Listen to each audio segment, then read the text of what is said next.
In today's video, we are going to install Auxbeam's LED 8-gang switch panel.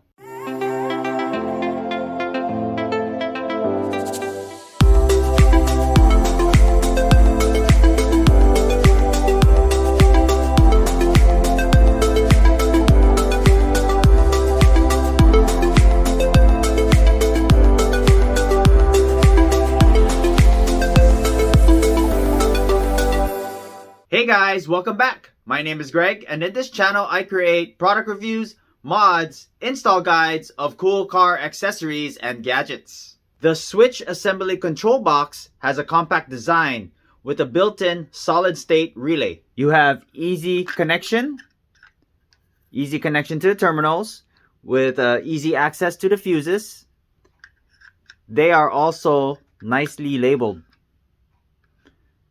1, 2, 3, 4, and you have your negative, positive, negative, positive. It has a nice LED indicator to let you know when your fuse is blown. This cable connects to your ACC, while this cable connects to your switch box. It is made of nice quality metal. Has a voltage input of 12 to 24 volts.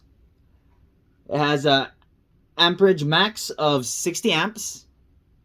Power output is from 600 watts to 1200 watts. Temperature case, 40 degrees Celsius up to 105 degrees Celsius. Circuits 1 and 2 have a max of 30 amps. 3, 4, 5, 6, 7, 8 have a max of 20 amps. The recommended connection method is to decrease your current from 1 to 8. Nice thick metal, painted black mounting bracket so you can connect it somewhere in your engine bay. You can also just screw them into your desired location. This is the LED switch panel. I got the blue version. They also come in green. Your backlight lighting is dimmable with your photosensitive sensor located right here. When your switch is on, these light up red. The switches function as an on-off and a momentary switch. Comes with 2 types of mounting brackets for your switch, both made with quality metal. This is your thick gauge waterproof power cables, positive and negative. Your positive comes with a 60 amp breaker or fuse. Comes with 8 spare fuses. Your fuse tap for your ACC wire, 5 amps.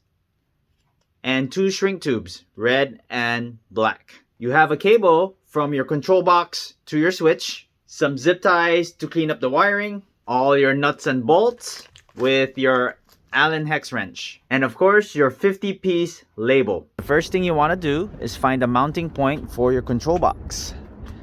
This is where my old switch is, my relay.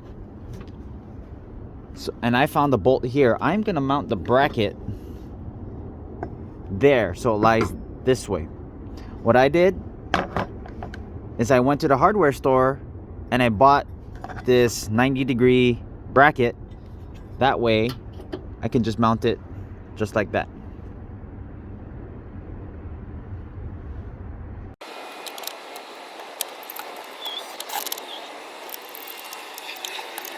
Next, we're going to go ahead and install the control box.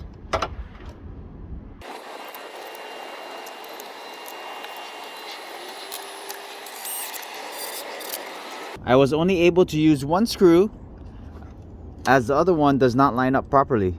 If I were to move it up and use these, it would fit, but it would extend too far out. Still sturdy. I'll go with this. Next, I'm gonna go ahead and install this power cable. I'm gonna go this way. That way in the future I can just mount this onto the bracket.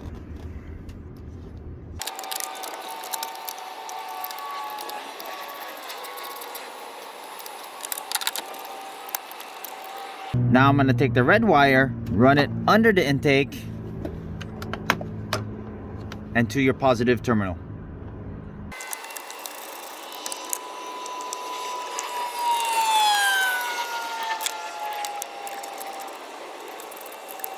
Next, we're going to go ahead and connect the negative.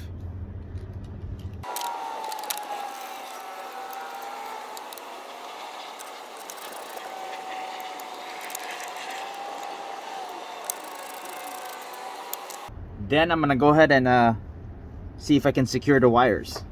Okay, for now I'm gonna go ahead and just tuck it in under this intake and then maybe zip tie it together. Next, we're gonna go ahead and connect this ACC wire.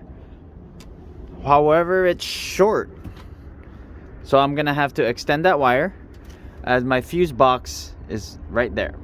Now I need to determine which one to tap into using a voltmeter. It should be, the fuse should be off right now, no volts, and when I start the car there should be volts. That's what I'm gonna tap into using this piggyback or add a fuse.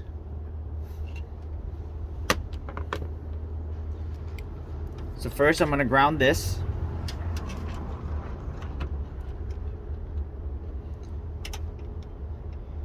And there should be no light or no volts going through in what I want to tap into. I don't know if you can see that on camera. So the second one is good, none. Third we have, so the fourth, second, fourth, fifth, and sixth does not have any. So second, third, fourth, and sixth. I'm gonna go ahead and start the car. All right, the second does have voltage. The fourth, that does not, and the sixth doesn't. So let's go with the fourth one. The fourth one is 10 amps. The second one is 7.5. I'd rather go tap into the 10 amp one. So I just extended the wire down to the control box from this add a fuse. Now I'm gonna go ahead and take that 10 amp fuse, okay, and then plug it into here.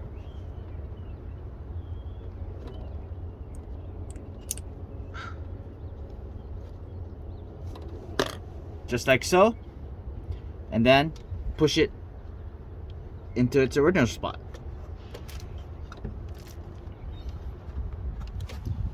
Just like that.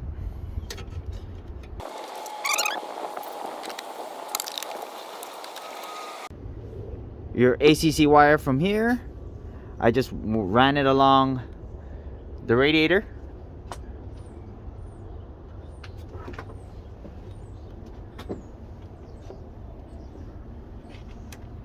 To there. Next, we're gonna go ahead and connect the lights. I'm gonna use spot number 1, positive and negative terminals.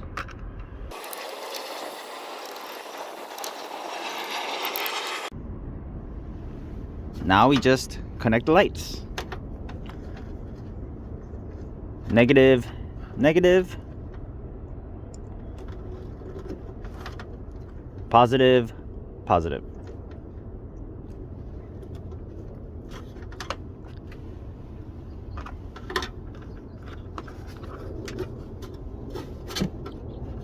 Next, we're going to run these wires through the firewall to connect the switch. I don't want to go through the firewall. There is a hidden port behind this fender, and I'll show you how to do that. So first, I want to remove this fender wall, removing one tab here, here, here, and there's a screw up here. Then I can just pry it open and gain access inside. We're gonna run this wire through here. Once you pry the fender wall open, this is where I'm gonna run the wires through. Next, you wanna take this trim out and this trim out. So as you can see here, I pulled out the grommet and I went ahead and pushed the wire through. Once it's in there, then I'm just gonna go ahead and push this rubber grommet back in. The wire comes out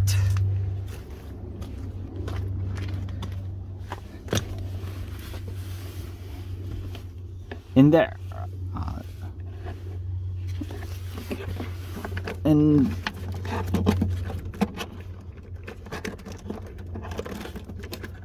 right here.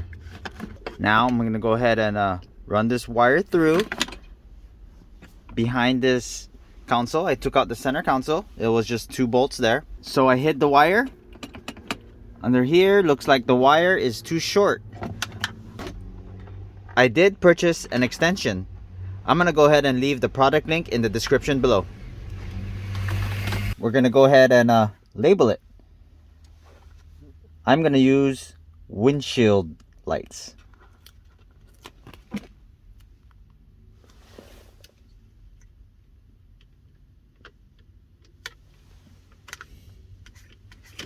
Now that I got everything labeled, I only have 5 of the blank ones. That's where I put them. I do have underglow. I'm gonna wire that next time. And in the future, I plan on putting a light bar. Now it's time to give it a test.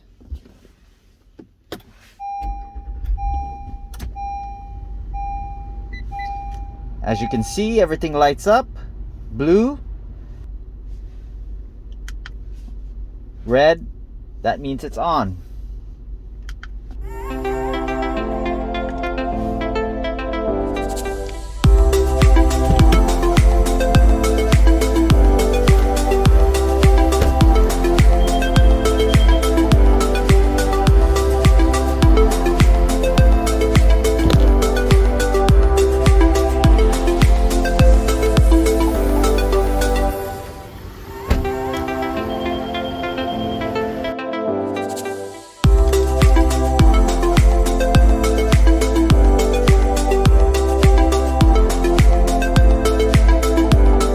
If you haven't done so already, please don't forget to subscribe to my channel and I'll bring you more content just like this. Thanks for watching and I'll see you in the next video.